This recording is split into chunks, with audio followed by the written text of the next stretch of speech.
5월 21일 수요일, 오늘은 행복 스케치 2부 초대석 시간으로 힐링핸즈 가정의학 전문병원의 이민경 원장님과 함께 이야기 나누는 시간 갖도록 해보겠습니다.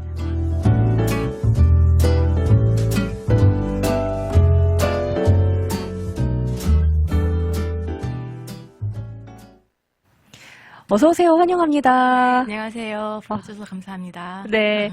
마이크 조금만 더 가까이 네. 대고 말씀해 주세요.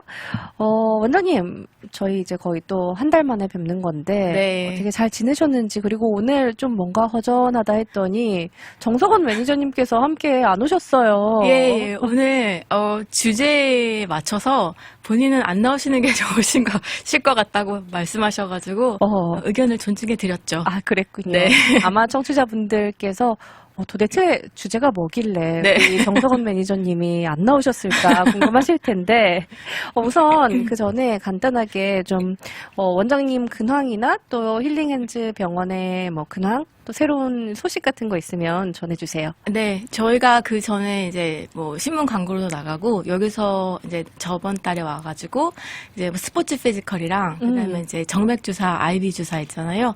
그것도 광고를 조금 드렸는데 그것도 문의를 많이 주셔가지고 네, 잘 하고 있습니다. 그렇군요. 네. 네. 오늘 또 매니저님 안 계셔서 조금 떨리지는 않으신지. 조금 더 떨리는 것 같아요, 평상시보다. 아, 그래요? 네. 이렇게 육간판이라도 네. 해놔야 될 것 같은데, 자, 그럼 오늘의 주제 좀 직접 소개해 주시겠어요? 그리고 왜 이 주제를 선정하셨는지도 궁금합니다. 네. 제가 고민을 많이 했는데, 오늘의 주제는 이제 비만과 건강한 라이프 스타일로 정해봤습니다. 네. 그래서 이제 비만이라서 이제 매니저분이 안 나오신 거예요. 아, 근데 키가 워낙 크세요. 이렇게 여기 앉아 계신 모습만 보셔서 다들 네. 모르실 수 있지만 키가 워낙에 크시고, 그래서 네. 그냥 이제 좀 듬직하다? 네네네. 근데 이제 체격이 사람마다 이제 비만이라고 해도 어떤 사람은 체격이 얇고 뼈대도 얇고 체격도 작고 이러면 이제 살이 붙으시면 좀 많이 비만으로 보이시고, 그죠.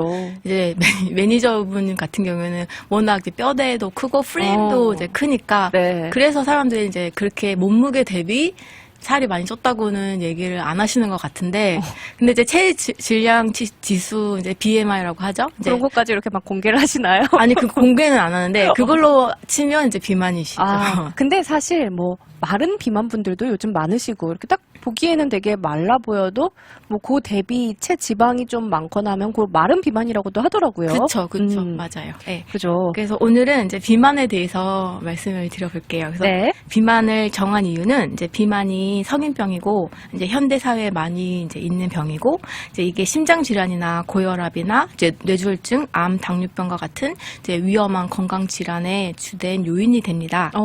그리고 이제 현대인들은 이제 비만이 여러 가지 이유로 발생할 수 있어요. 그래서 이에 대한 치료 방법이나 접근 방식도 이제 여러 각도로 필요하고요. 아, 그래서 비만이 어떻게 왜 나는 많이 먹어서 뭐 비만이 되는 사람도 네. 있고, 또 여러 가지 이유가 있잖아요. 그거에 따라서 치료 방법이 다 다르군요. 맞아요. 그래서 비만은 그냥 내가 적게 먹고 뭐 이런 단순한 게 아니고, 네. 뭐 다각도로 이제 만약에 유전적인 요인도 있을 수도 있고요. 어렸을 때 자랐던 환경적인 요인도 있을 수도 있고, 그다음에 정서적으로 이제 이제 폭식하거나 뭐 야식하거나 이러신 분들도 있고, 스트레스 때문일 수도 있고요. 네. 그다음에 생활 습관, 그다음에 경제적으로 뭐 건강 음식 뭐 거기에 액세스가 좀 안 된다는 부분이, 사회적인 뭐 문제라든지 이런 식으로 좀 포괄적이고 다각도로 접근을 하는 게 더 비만을 치료하기에 더 효과적이죠. 아, 그렇군요. 그냥 뭐 살쪘다고 해서 뭐 많이 먹어서 그래, 이게 아니라 정말 다양한 뭐 사회적인 요인까지 있을 수 있고. 맞아요. 그쵸? 맞아요. 그래서 이제 이런 거는 이제 의료적인 개입도 필요하고, 행동치료, 그다음에 만약에 영양 교육 같은 것도 있고, 약물이나 이런 수술, 뭐 극단적으로는 수술까지 다 다양한 전략을 해가지고 치료를 활용할 수 있고요. 네. 그래서 만약에 감량을 있었더라고 하더라도 그게 다시 요요가 안 오게 하기 위해서 좀 생활 방식이나 이런 것도 어느 정도의 교육이나 이런 것도 필요하고요. 장기적인 전략도 필요합니다. 아, 다시 돌아오지 않게 하기 위해서. 네, 그렇죠. 체중을 잘 유지하게 하기 위해서. 네, 그래서 여기에 대해서 조금 얘기를 드려보려고 나왔습니다. 네, 이제 진짜 또 날이 그리고 더워지잖아요. 네, 그러면서 맞아요. 옷차림도 가벼워지고. 그렇죠. 그래서 뭐 미용상으로도 살을 빼려고 마음먹으신 분들 많을 것 같아요. 근데 이 비만 진짜 현대인의 질환이라고 할 만큼 사실 이제는 개인의 문제가 아니라 이런 사회적 건강 문제로까지 확대가 되고 있잖아요. 맞아요. 네, 이 현대인 중에 비만 인구가 실제로 좀 얼마나 되나요? 네, 이제 저희는 이제 한인 동포고 한인 사회이기 때문에 비만이 있으신 분들이 예전에는 그렇게 많이는 없었어요.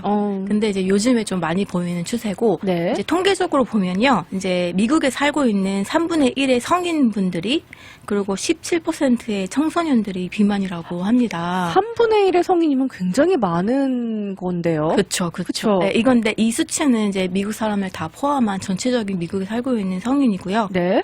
근데 이제 좀 걱정되는 거는 이 수치가 점점 올라가고 있다는 사실이에요. 비만 인구가 늘어나고 있다. 맞아요. 네, 그래서 지난 20년 동안에는 이 비만 수치가 30%가 증가한 수치입니다. 30%나 증가했어요. 네. 그리고 이제 이 수치는 점점 늘어나는 추세고요. 이제 여러 가지 각도로 이제 비만을 추적하다 보니까 이제 비만이 나타나는 이제 그 사회 이런 현상 같은 것도 조사를 했는데 이제 이런 비만들은 중년층에 또 많고요. 네, 그리고 이제 저소득층에도 이제 좀 두드러지게 나타나는 걸로 알려져 있습니다. 그렇군요. 네. 그리고 이제 또 한인 사회에서는 좀 마른 비만도 아까 말씀하셨더니 이제 마른 비만도 많이 생기고 네. 좀 이제 한국 사람들 중에 이제 미국 사람들이 굉장히 이렇게 정말로 이제 딱 보기에도 정말 비만인 이러신 분들은 많이 없었는데 요즘에는 굉장히 그것도 눈에 띄는 추세예요. 늘고 있다. 네, 그래서 그거는 이제 이민 1세보다는 이제 2세 분들이 이제 그럴 이제 비만에 걸릴 확률이 많이 높죠. 여기서 태어나고 자란 그렇죠. 분들일수록. 네, 이제 이거는 이제 뭐 유전적 요인이라기보다는 이제 이제 환경적으로 이제 뭐 패스트푸드나 아니면 이제 식습관의 변화, 뭐 운동 부족 이런 게 더 많이 후천적으로 영향이 되는 거죠. 아무래도 미국 음식을 좀 많이 먹게 되다 보니까. 그렇죠. 네. 근데 원장님 아까 이 중년층이나 저소득층에서 비만 비율이 좀 특히나 더 높다라고 하셨잖아요. 네. 이게 단순히 나이나 경제적인 문제 때문만은 아닐 것 같은데 이런 특정 계층에서 비만이 더 많은 이유가 무엇일까요? 네, 이제 중년층이 이제 비만이 많으시고요. 저소득층도 비만이 많으신데 일단은 중년층부터 먼저 말씀을 드릴게요. 네. 중년층이라고 하는 거는 보통 40세에서 60세, 40세에서 60세. 예, 그 사이를 말씀드리는데 그 사이가 정말 이제 경제적인 활동도 굉장히 활발할 때고 그쵸. 피크잖아요. 경제적인 활동은 피크고 또 어떻게 보면은 이제 아이들도 잘하는 스포츠를 해야 되는 거고 이제 좀 늙어가시는 부모님도 서포트를 해야 되는 이제 그 사이에 낀 세대라고 하잖아요. 맞아요. 이제 그 사이가 이제 비만이 많아요. 이제 이거는 이제 이 중년의 비만 요인은 되게 다각도로 이제 여러 가지가 있는데 제일 처음은 이제 신진 대사가 떨어지죠. 그래서 40대, 50대 갈수록 이제 몸에 있는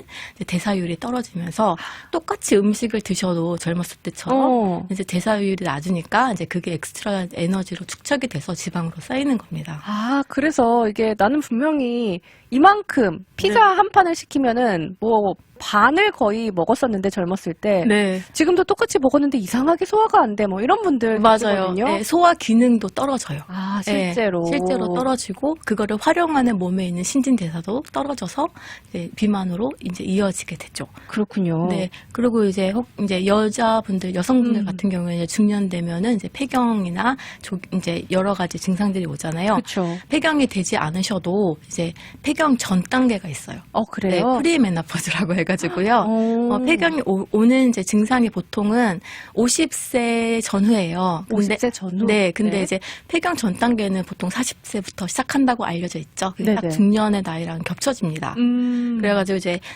폐경이 되지 않아도 에스트로겐 호르몬은 점점 감소해요. 시간이 지나면서. 이게 그냥 대 이후로. 폐경이 되면서 딱 그냥 끝, 그냥 뭐 이렇게 딱 한순간 이게 네. 아니라 점차 사실 몸에서는 변화가 시작되는 거군요. 네, 그래서 이제 에스트로겐 호르몬이 에스트로겐이랑 뭐 프로제스테론 여러 가지 호르몬이 있는데 에스트로겐 호르몬이 감소하면서 이제 이 갱년기 증상이 시작되면서 예, 그렇게 이제 좀 진행이 되는 거거든요. 근데 이게 비만과도 상관이 있어요? 그렇죠. 그래서 에스트로겐 호르몬이 감소하면은요, 이게 지방을 이제 몸에 축적하는 그런 요인이 될 수가 있어요. 아. 나이가 드시면 혹시 이제 내장 지방도 많이 늘어나잖아요. 맞아요. 이게 호르몬 관계에 영향이 있습니다. 아, 네. 이 예전에는 뭐 먹어도 막 배가 물론 딱 먹었을 땐 나오지만 다음날 뭐 아침 되고 소화되고 화장실 갔다 오고 나면 배가 쏙 들어갔는데 네. 이제는 그 배가 나온 상태로 그대로 있는 네. 그게 또 이런 내장 지방과도 연결이 되는 거겠네요. 그렇죠. 그렇죠. 어떻게 보면 노화 현상이라고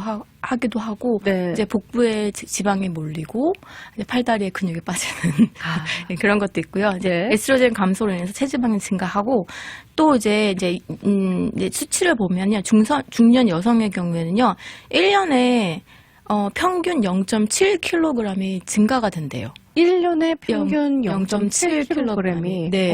그러니까 그게 야금야금 이제 살이 찌는 거예요. 아. 네. 그래서 그렇게 살이 찌시면서 이것 때문에 이제 비만이 되고 비만이 아까 말씀드린 것처럼 성인병이나 다른 이제 암이나 뭐 이런 거에 요인이 되는 거죠. 그렇군요. 네. 그리고 뭐 여러 가지 또 이제 아까 말씀드렸던 샌드위치 세대니까 이제 직장에서의 스트레스, 사회생활의 스트레스, 그죠. 네, 가족관계의 스트레스, 그죠. 이런 것도 있고 잠도 좀 이제 모자르게 되시고 스트레스나 뭐 이제 뭐 운동 시간, 예, 여가 시간도 줄어들게 되고. 그렇죠. 예, 그러니까 복합적으로 이제 좀 비만이 되시는 경우가 많아요. 이런 좀 환경적으로도 내가 뭐 운동을 할 수 있거나 뭐 음식을 딱 맞춰서 섭취를 할 수 있거나 이런 게 좀 아니다 보니까 그런 환경이 또 비만을 유발하기도 한다. 그렇죠.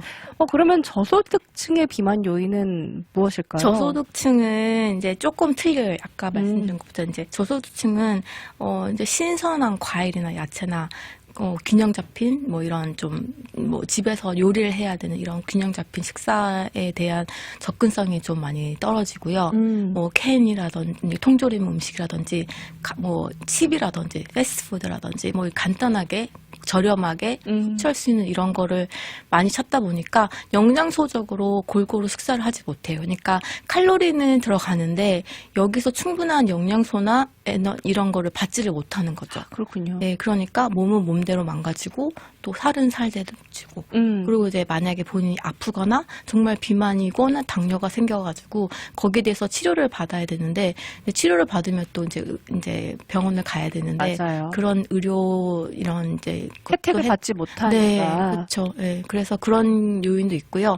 그다음에 이제 주변 환경적으로도 안전한 동네가 아니고 좀 이제 좀 범죄도 많거나 아니면 밤에 나가기 좀 불안하다 아니면은 집에서 또 운동할 환경이 안 돼가지고 이제 좀 운동도 뭐 꾸준하게 못 하시는 분들이나 이런 분들도 있기 때문에 그런 요인들이 다 복합적으로 작용을 합니다. 그렇군요. 네. 좀 여러 가지 생활 환경으로 인해서 좀 비만율이 높을 수 있다. 그렇죠. 그렇군요. 우리가 흔히 이 비만은 건강의 적이다, 뭐 이렇게 말하긴 하는데요. 실제로 비만이 좀 건강에 끼치는 직접적인 영향이나 이런 것들은 구체적으로 어떤 게 있을까요? 네. 이제 비만은 이제 단순히 이제 내가 체중이 많다 이게 문제가 아니고요. 이것 때문에 이제 생기는 여러 가지 건강에 문제가 생기기 때문에 맞아요. 합병증이 너무 많이 그렇죠. 따라오니까. 네, 맞아요. 그래서 이제 비만은 당뇨, 혈압, 이제 그다음에 고지혈증 이제 이게 성인병 삼총사예요. 네, 그래서 당뇨, 혈압, 고지혈증. 네. 이거는 이제 생활 습관병이라고도 불리는 이제 성인병입니다. 그래서 이제 이런 거에 연결이 돼 있어요. 그래서 체중이 이제 예를 들어서 체중이 증가하면 인슐린 저항성이라고 그게 이제 떨어지면서 높아지면서 혈당이 조절이 안 되는 거니까 내가 먹어도 몸에서 인슐린이 나와서 이거를 잘 흡수를 하고 몸에 에너지가 양분이 공급이 돼야 되는데 그 시스템이 작동을 잘 안 하는 거죠. 네, 그래가지고 이제 그러면 혈당이 계속 공급 혈당이나 이렇게 뭐 식후 혈당이 조절이 안 되면서 당뇨로 이루어지고요. 그렇겠네요. 그다음에 그리고 또 이런 이제 여러 가지 이제 몸이 한 가지 이게 함께 다각도로 몸이 다 연결돼 있어요. 그래서 하나가 망가지면 뭐 이것저것 다 그렇죠. 망가지죠. 네, 그래서 이제 만약에 이런 인슐린 저항성의 문제가 생기면 이제 콩팥에서 염분을 더 많이 흡수해서 그럼 염분을 많이 흡수하면은 혈압이 높아지죠. 아, 그러면 이제 혈압도 생기게 되는 거예요. 네. 그렇겠네요. 그리고 비만이 되시면 이제 그 이제 먹는 이제 지방 간에 그러니까 간에 지방이 쌓이고 그러면 이제 중성 지방이 높아지고 예, 그렇게 되면은 또 혈관 내벽에 지방이 쌓이고 혈관벽이 좁아지고 그러면 또 혈압이 또 상승하게 되는 요인도 되고요. 네. 예, 그리고 만약에 이제 이런 혈관 건강이 안 좋아지면 또 뇌졸중이나 심장마비, 혈관이 좁아지거나 막혀가지고 생기는 그런 질환들도 생기고 있고요. 그래서 여러 가지 정말 다 연결돼 있어요. 몸이 이제 다 연결돼 있고 그렇기 때문에 뭐 비만이 이게 뭐 이렇게 딱 한 문제로 끝나는 게 아니고 이런 다각도로 생활 습관으로 인해서 이제 성인병이나 아니면 그걸로 인해서 또 만약에 당뇨가 생기면 당뇨의 합병증이 생기고 이제 캐스케이드로 계속 넘어가는 거죠. 그러네요. 이게 네. 그냥 단순히 미용상으로 살쪄서 네. 살을 좀 빼야지 이게 아니라 그냥 뭐 미용상의 문제도 그렇지만 나의 또 건강에 정말 큰 문제를 일으킬 수 있는 거기 때문에 아까 말씀하셨듯이 심하게는 뭐 심장마비나 그쵸. 뇌졸중 같이 그런 병도 일으킬 수 있기 때문에 특히나 더 신경 쓰고 관리하는 게 필요한 것 같습니다. 네. 이 고혈압이나 당뇨 같은 이 성인병과 비만이 좀 연결되어 있다 이런 거는 사실 많이 들어서 좀 익숙한데 네. 혹시 암 같은 중증 질환의 발병률도 이 비만 때문에 더 높아지기도 하나요? 네, 이거는 굉장히 이제 사람들이 다 잘 모르시는 거예요. 네. 비만이 최소 13가지의 암과 연관이 되어 있습니다. 13가지의 암이요. 네. 대부분의 암과 다 연결이 돼 있네요. 그렇죠. 굉장히 많은 암과 연결이 돼 있어요. 너무. 네. 이거는 이제 특히 대장암, 대장암, 유방암, 간암, 췌장암, 신장암 오. 이렇게 좀 있는데 그 외에도 여러 가지 13가지 이상의 암과 지금까지 밝혀진 것만 그 정도예요. 이 대장암 같은 경우는 특히 한국 분들 진짜 많이 걸리시는 맞아요. 병이잖아요. 네.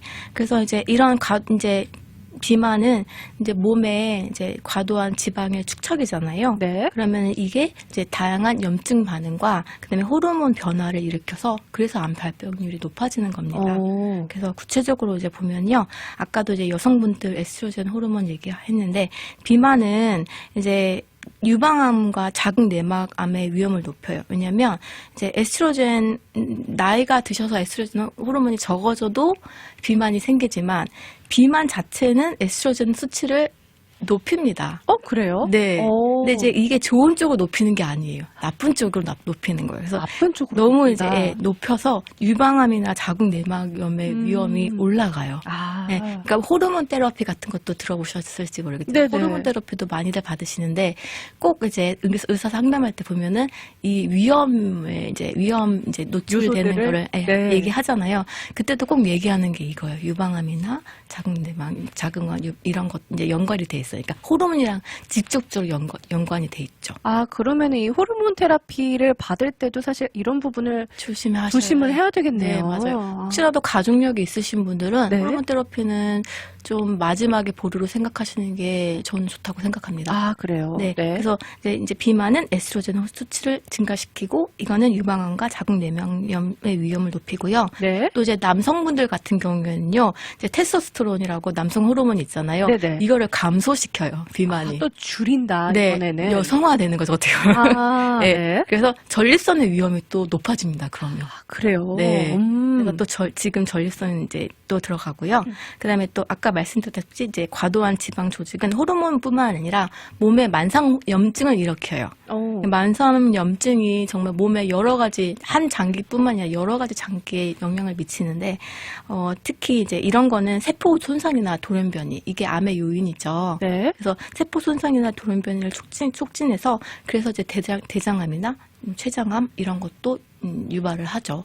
네, 그래서 지금 뭐 이런 이제 세포 돌연변이는 암세포가 만약에 생겼더라도 몸이 이제 어느 정도의 이제 내추럴 킬러에 이제 좀 이제 자가 이제 그 자가 면역이요. 예, 네. 이제 자기의 면역이 있잖아요. 네네. 그래서 몸에 들어온 걸 어느 정도 이상세포를 이제 죽이는 이런 몸의 면역 시스템인데 이런 면역 시스템의 문제를 면역 시스템을 약화시키고 이상세포의 증식을 유발해서 이제 암이 더 많이 발병을 하는 거죠. 아, 그렇군요. 뭔가 이제 내 몸이 스스로를 좀 케어하고 이렇게 치료하고. 막을 수 있는 이런 부분들을 네, 감소시키고 네, 그리고 맞습니다. 또 이상 세포들을 늘리면서 맞습니다. 암이나 이렇게 좀 무서운 병까지 비만이 좀 영향을 끼칠 수 있다. 맞아요. 아, 네. 그리고 또 호흡기 질환 뭐 이런 부분도 영향이 끼칠 수 있다고요? 네, 이제 정말 이제 좀 살이 이제 안 찌다가 이제 마르셨다가 갑자기 살이 찌신 분들은 급격하게 찌신 분들은 네. 이제 주무실 때 호흡할 때 좀 불편하다고 느끼시는 분들도 있거든요. 맞아요. 네, 그래서 이제 뭐 수면 무호흡증이라고 해가지고 자다가 막 코를 엄청 심하게 걸던지 아니면 이게 누르는 것 때문에 네.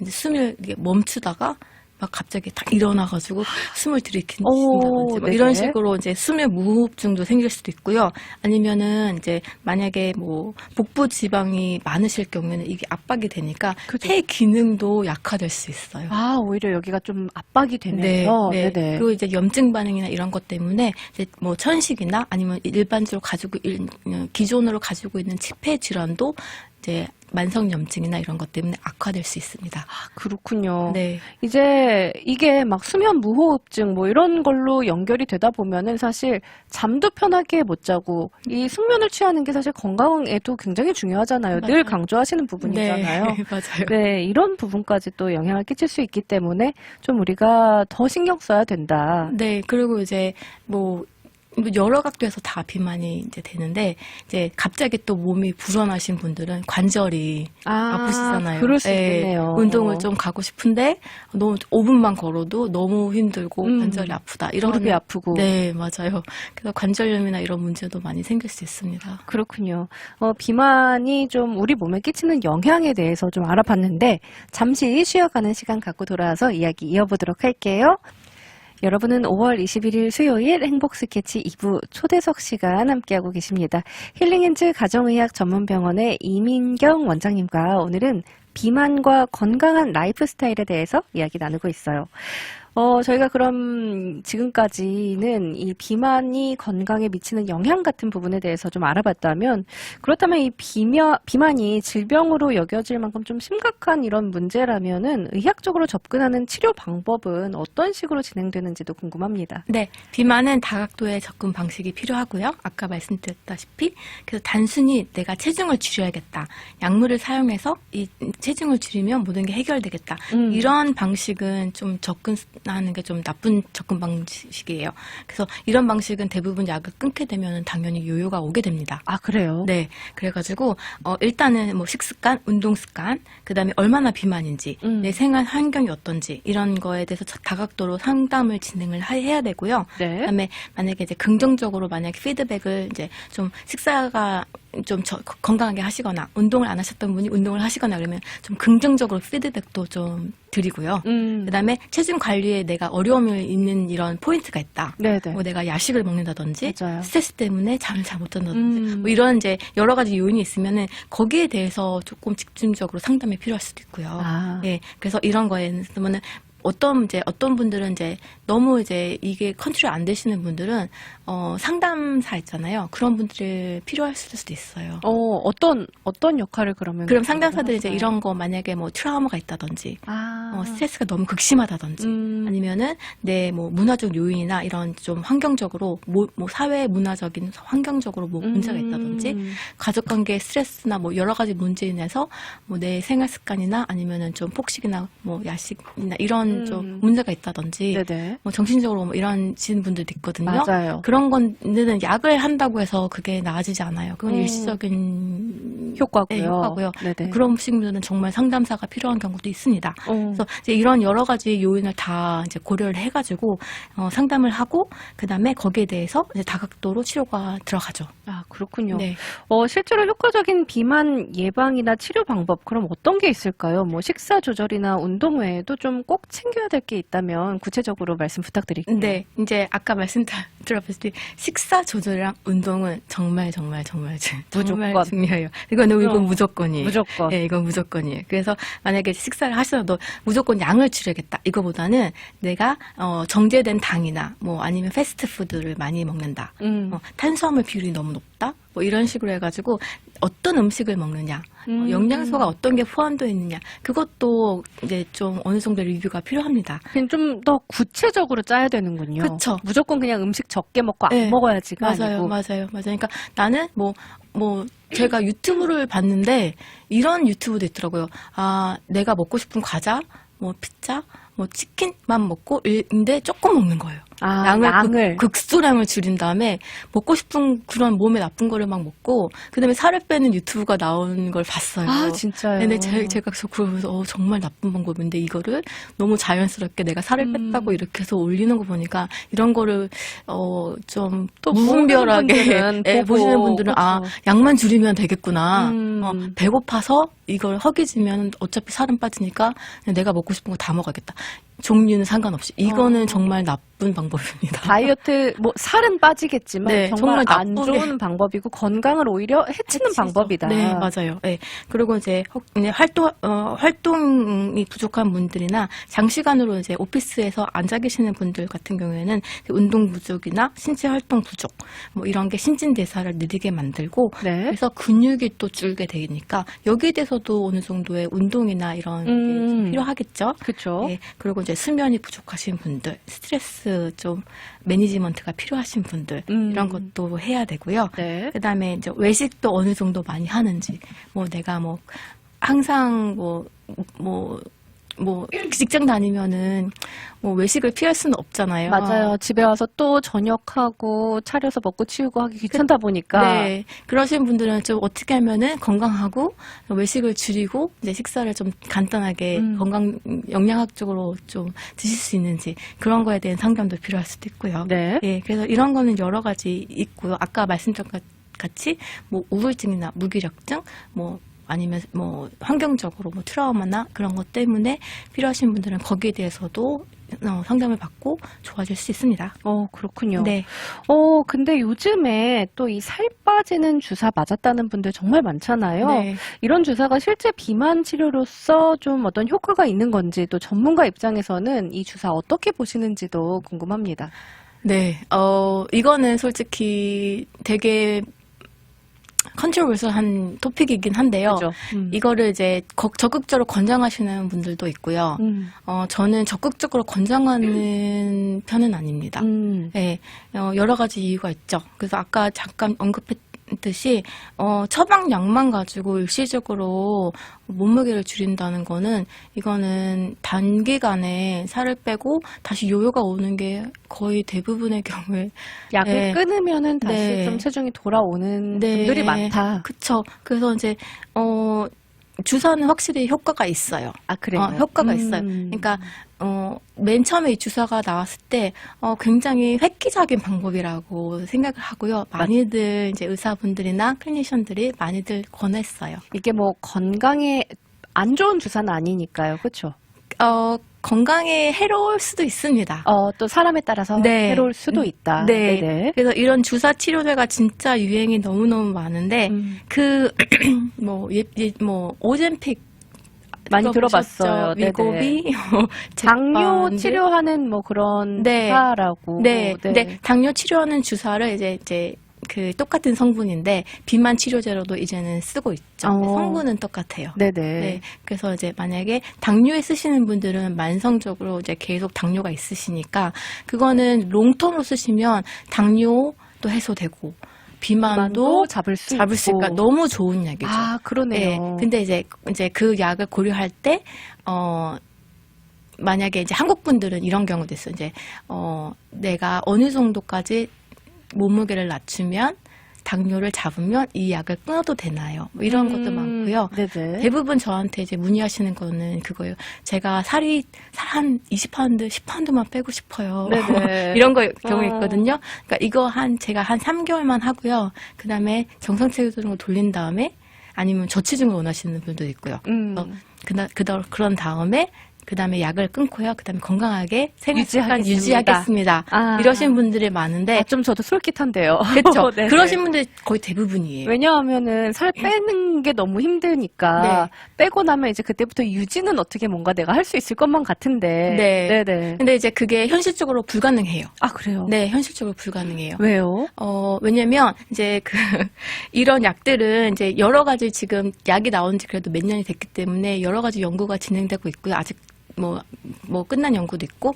근데 대부분의 경우 한 4분의 3, 75%의 경우에는 빠진 몸무게가 거의 한 절반 넘게 다시 1년 안에 돌아와요. 요요가 생기는 거죠. 끊으면은 결국에는 돌아와요. 나의 원체중으로 돌아오는 경우가 많다. 네. 그러니까 정말 이제 운동이랑 식습관을 같이 병행하신 분들은 주사만 아니에요. 맞지 않고. 네.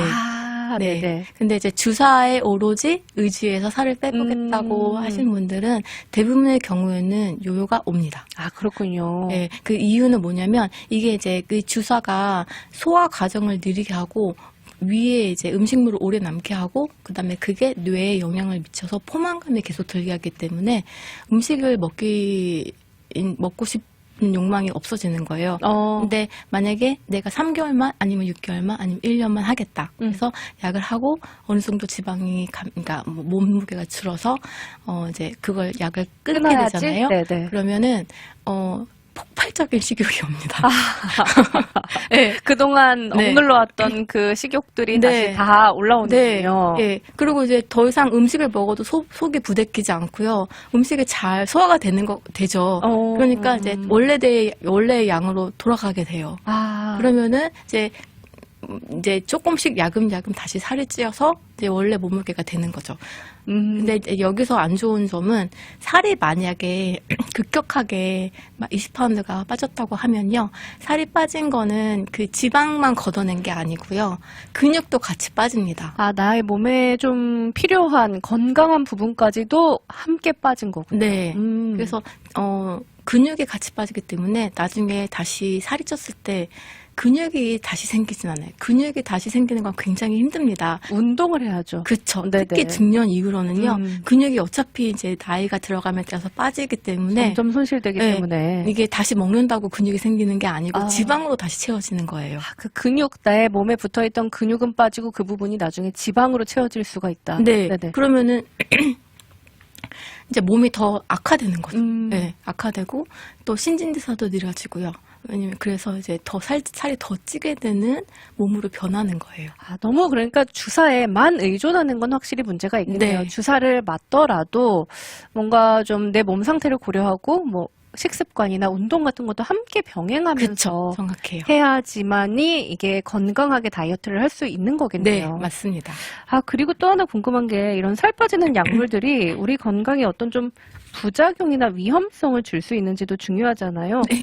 장기적으로 이용한다고 봤을 때 주의할 점들이 있을까요? 네, 그렇죠. 이제 장기적으로 복용하는 경우에는 주의할 점은 이제 부작용이죠. 부작용이 이제 이런 약물들은 이제 소화 시스템이나 이런 거에 이제 소화력을 느리게 하기 때문에 제가 이제 들었던 거는 저 이제 아는 지인분이 수술실에서 일을 하세요. 네. 근데 이제 응급수술이 들어오잖아요. 그러면 응급수술을 하려고 하면은 이제 환자가 충분하게 금식을 하거나 어느 정도 금식은 안 하지만 수술을 하기 전엔 음식을 드리진 않지만 그래도 급하게 해야 되는 경우에 어느 정도 이제 위에 음식물이 한 30분에서 2시간 정도는 위에 남아 있고 그다음에 소화가 되는 과정입니다. 근데 이런 약들은 위에 음식물이 오래 남아 있게 만드는 약들이에요. 위에 오래 머물도록 음식물이. 네. 그래가지고 이제 예를 들어서 응급수술을 해야 되는데 분명히 이제 음식을 안 드시고 몇 시간이 지나서 위에 음식물이 없어야 되는데 이제 수술하려고 열었는데 음식물이 위에 있는 거죠. 그런 경우 어떻게 돼요? 그런 경우에는 만약에 누워있고 이제 마취가 돼 있으면 음식물이 영리합니다. 어머. 그러면 이제 이게 기도가 막힐 수가 그쵸. 있겠네요. 네, 그래서 이제 그런 것도 이제 보신 분도 있고요. 네네. 그다음에 이제 소화가 너무 안 돼갖고 음식물을 아예 일주일 동안 섭취를 안 하신 분도 있어요. 아예 먹고 싶은 생각이 안 드는 거예요. 그 주사를 맞았더니. 네. 그래서 뭐 억지로라도 먹으라고 이제 좀 레코멘드 하긴 하는데 너무 음식물이 안 들어가니까 안 받는 거군요. 몸의 컨디션이 안 좋아지니까 내가 정말 중병이 걸렸나? 이러고 오시는 분도 있고요. 아, 그래요? 네. 네. 그리고 뭐 어떤 분들은 이제 이게 너무 소화가 안 되니까 이제 장기적으로 이제 배가 너무 아프고 뭐 이러신 분들도 있고 네. 뭐 설사나 뭐 변비 이런 거 생길 수도 있고요. 그리고 음식물이 위에 오래 남아 있으니까 위산이 계속 나오겠죠. 그러겠네요. 네, 그러면은 이제 이게 이제 여기로 올라오게 되면 누우면요 위산이 영리하잖아요. 네네. 그럼 이제 치아가 부식돼요. 산 때문에. 산 때문에. 네, 그리고 이제 치아가 빠질 수도 있고요. 네. 네. 그래서 이런 이제 이제 부작용도 있고요. 그다음에 네.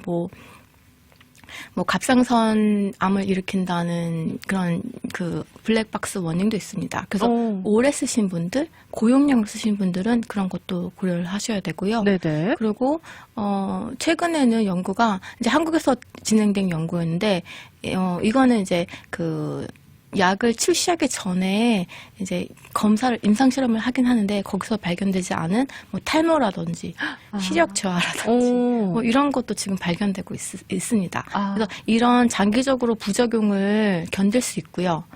또 다른 거 하나는 비용이잖아요, 그렇죠? 그렇죠. 네, 무시할 수 없죠. 네, 뭐 보험이 커버가 되면은 만성적으로 만약에 당뇨가 있다고 하면은 커버가 될 수도 있고 안 될 수도 있고요. 만약에 내가 단기적으로 살을 뺀다 하면은 뭐 돈이 어느 정도 들어도 나는 이걸 감수하고 한 3개월만 써보겠다 이러신 분들도 굉장히 많거든요. 네. 근데 솔직히 이런 거는 돈을 버리시는 거예요. 어차피 다시 요요가 오고 몸이 나빠지기 때문에 네네. 단기적으로 쓰는 거는 추천을 하지 않고요. 오히려. 네. 그래서 이런 거를 비용적인 거, 부작용, 내가 장기적으로 쓸 수 있는지 이런 걸 다 고려해서 본인한테 맞다고 판단이 될 때 그때 시작하는 게 제일 좋죠. 그렇겠네요. 이제 또 사람마다 뭐 몸의 상태도 다 다르고, 그쵸. 뭐 체형도 다 다르고 하기 때문에 나의 생활 환경도 다르고요. 맞습니다. 또 이런 모든 것들을 좀 잘 고려해서 신중하게 사용을 하는 게 좋다. 네, 맞습니다. 네. 이 살을 빼야지 하면서도 쉽게 못하는 분들 정말 많으세요. 끝으로 이 비만으로 고민하시는 분들께 용기와 실천을 줄 수 있는 한마디 그리고 조언 부탁드립니다. 네, 이제 비만과의 싸움은요 단기간으로 내가 빠르게 여기에서 이겨야겠다. 단기간으로 내가 감량을 하겠다. 이거는 솔직히 힘들고요. 그죠. 이런 단기간의 싸움이 아니고 꾸준하게 싸워야 되는 장기적인 전략이 필요합니다. 그래서 단기간의 체중 감량을 목표로 삼기보다는 내가 건강한 생활 습관, 그래서 의사와의 상담으로 정말 약이 필요한 정도로 이제 그 비만이시면은 약도 당연히 필요하실 거고요. 그죠. 하지만 그 외에 다각도로 생활 습관이라든지 뭐 이런 것도 다 식습관이라든지 고려하셔가지고 장기적으로 건강한 생활 습관을 유지하시는 것이 더 효과적인 해결책이라고 봅니다. 그래서 자기의 몸과 건강을 위해서 정말 작은 습관, 오늘부터 조금이라도 한 30분이라도 운동하거나 뭐 패스트푸드보다는 좀 줄이거나. 네, 그쵸. 그런 작은 실천부터 시작하시는 것이 지금 변화를 만들기에 제일 좋은 방법입니다. 네, 뭐 살을 빼는 것도 중요하지만 건강한 방법으로 네. 좀 내 몸을 해치지 않는 방법으로 다이어트를 하는 게 가장 중요할 것 같다는 생각이 들었습니다. 네, 오늘 준비한 초대석 시간은 여기까지였습니다. 원장님 오늘도 귀한 정보들로 함께해 주셔서 고맙습니다. 네, 감사합니다.